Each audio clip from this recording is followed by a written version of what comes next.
দর্শক স্বাগত ৩ মিনিটের খবরে। ঢাকার দক্ষিণ কেরানীগঞ্জের চুনকুটিয়ায় রূপালী ব্যাংকের জিঞ্জিরা শাখায় হানা দেওয়া ডাকাত দলের ৩ সদস্য অস্ত্রসহ আত্মসমর্পণ করেছে। বৃহস্পতিবার বিকেল ৫:৩০টায় তারা আত্মসমর্পণ করে বলে জানিয়েছেন র্যাব ১০-এর অধিনায়ক খলিলুর রহমান হাওলাদার। তিনি জানান, আলোচনার মাধ্যমে ডাকাত দলের ৩ সদস্য আত্মসমর্পণ করে। তাদের কাছ থেকে ৩টি দেশীয় অস্ত্র উদ্ধার করা হয়। এর আগে দুপুর ২টার দিকে গ্রাহকের ছদ্মবেশে ডাকাতরা ব্যাংকে ঢুকে অস্ত্রের মুখে ব্যাংক কর্মকর্তা ও গ্রাহকদের জিম্মি করে। ব্যাংকের গেট ভেতর থেকে লাগিয়ে দেয় তারা। মসজিদের মাইকে এ খবর জানানো হলে স্থানীয়রা ওই শাখা ঘিরে ফেলেন ও বাইরে থেকে তালা ঝুলিয়ে দেন। পরে পুলিশ, র্যাব, ফায়ার সার্ভিস ও সেনাবাহিনী টিম ঘটনাস্থলে পৌঁছে ব্যাংকটি ঘেরাও করে রাখে। নির্বাচন নিয়ে প্রধান উপদেষ্টার বক্তব্য অস্পষ্ট এবং সুনির্দিষ্ট কোনো রোডম্যাপ নেই বলে মন্তব্য করেছেন বিএনপির মহাসচিব মির্জা ফখরুল ইসলাম আলমগীর।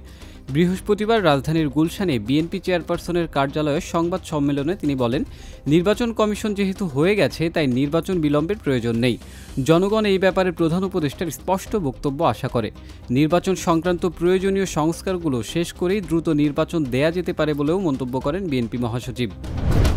মিয়ানমারে আরাকান আর্মি ও জান্তা সরকারের মধ্যে চলছে ব্যাপক যুদ্ধ। ওপারের বোমা ও মর্টার শেলের বিকট শব্দে আবারও কেঁপে উঠেছে টেকনাফের সাবরাং ও শাহপরী দ্বীপের বাড়িঘর। আতঙ্ক বিরাজ করছে স্থানীয়দের মাঝে। তারা বলছে, বুধবার রাত ১২টার পর থেকেই হামলার শব্দ পাওয়া গেছে। ২০২২ সালের শেষের দিকে ও ২০২৩ সালের প্রথমে আরাকান আর্মি ও জান্তা সরকারের মধ্যে সংঘর্ষ থেমে গেলেও পুনরায় গত বছরের নভেম্বরে নতুন করে সংঘর্ষ শুরু হয়। সম্প্রতি আরাকান আর্মি রাখাইনের গুরুত্বপূর্ণ শহর মংড়ু এবং বাংলাদেশ মিয়ানমার সীমান্তে পুরোপুরি নিয়ন্ত্রণ নিয়েছে বলে গণমাধ্যমে খবর প্রকাশিত হয়। ১৬ ডিসেম্বর বাংলাদেশের বিজয় দিবসে ভারতের প্রধানমন্ত্রী নরেন্দ্র মোদীর যে পোস্ট নিয়ে বিতর্কের ঝড় উঠেছে সে বিষয়ে বিবৃতি দিয়েছে বাংলাদেশের পররাষ্ট্র মন্ত্রণালয়। তারা মন্ত্রণালয়ের ফেসবুক পেজে ইতিহাসের তথ্য শিরোনামে বিবৃতিতে বলেছে, ১৯৭১ সালের ১৬ ডিসেম্বর বাংলাদেশ একটি সার্বভৌম স্বাধীন দেশ হিসেবে আবির্ভূত হয়। যদিও আত্মসমর্পণ অনুষ্ঠানে জেনারেল এম.এ.জি. ওসমানের উপস্থিতি নিশ্চিত করতে না পারা ছিল ভারতীয় সামরিক হাইকমান্ডের একটি বড় রাজনৈতিক ভুল। এটি একটি দুর্ভাগ্যজনক বিচ্যুতি যা ভারত এড়াতে পারত। এই ঘটনা বাংলাদেশের রাজনৈতিক মহলের মধ্যে ব্যাপক অসন্তোষ সৃষ্টি করে।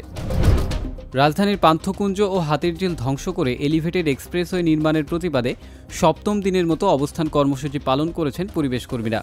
এলিভেটেড এক্সপ্রেসওয়ের প্রকল্পের কারওয়ান বাজার থেকে পলাশী পর্যন্ত অংশ নির্মাণ বাতিলের দাবি জানিয়ে গত ১৪ ডিসেম্বর থেকে মানববন্ধন ও অবস্থান কর্মসূচি পালন করছে সচেতন নাগরিক ও বিভিন্ন পরিবেশবাদী সংগঠনের যৌথ প্ল্যাটফর্ম বাংলাদেশ গাছ রক্ষা আন্দোলন। তারা বলেন, এক্সপ্রেসওয়ের জন্য যেখানে কংক্রিটের ব্লক দেয়া হয়েছে তার নিচে একটা শাখা নদী ছিল। এখানে একটি ছোট সেতুও ছিল। শুধুমাত্র আবাসন কোম্পানিকে সুবিধা দিতে স্থায়ীভাবে সংযোগটি বন্ধ করে দেয়া হয়েছে। পরিবেশ কর্মীদের অভিযোগ, এলিভেটেড এক্সপ্রেসওয়ে বানাতে গিয়ে রাজধানীর কারওয়ান বাজার এলাকার পান্থকুঞ্জ পার্ক এবং হাতিরঝিলের একটি অংশ প্রায় ধ্বংস করে ফেলা হয়েছে। এতক্ষণ সঙ্গে থাকার জন্য ধন্যবাদ।